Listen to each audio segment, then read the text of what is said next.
घमंड किसी का भी नहीं रहता।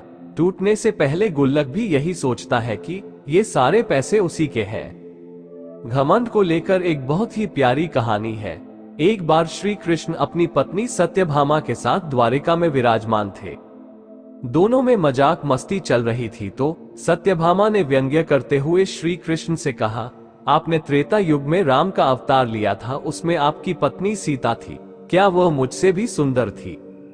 श्री कृष्ण इससे पहले कुछ कहने वाले थे कि गरुड़ ने भी प्रश्न किया, प्रभु क्या कोई इस संसार में मुझसे भी तेज है, उड़ सकता है? इस बीच सुदर्शन ने पूछा, प्रभु मैंने कितनी बार शत्रुओं का विनाश किया, क्या मुझसे भी अधिक बलशाली कोई है? भगवान श्री कृष्ण तीनों का प्रश्न जानकर यह समझ चुके थे कि इन तीनों को अहंकार हो गया है और इस अहंकार से उनकी मुक्ति आवश्यक है।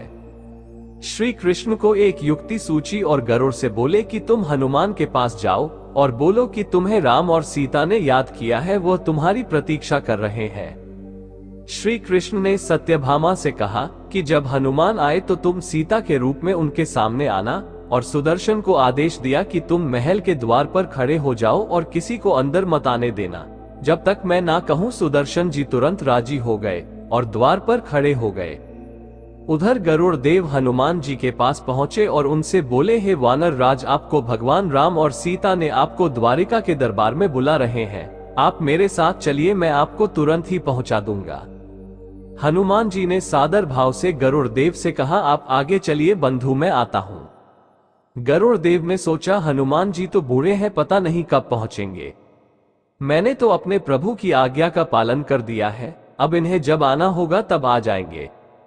ऐसा कहकर गरुड़ देव उड़ चले। जब वह द्वारिका पहुंचे तो हनुमान जी उनसे पहले वहां पहुंच चुके थे। गरुड़ देव का सिर शर्म से झुक गया।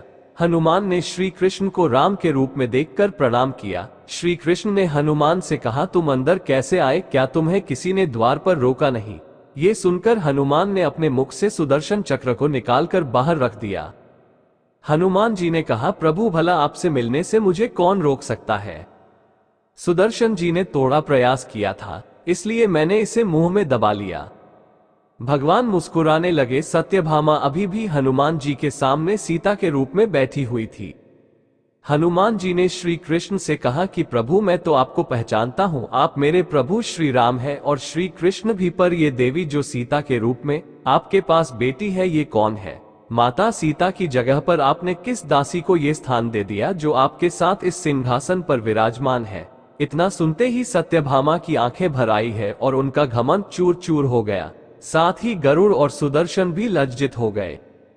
दोस्तों, ईश्वर कभी भी किसी का अहंकार तोड़ने में देर नहीं करता। घमंड किसी का नहीं रहता।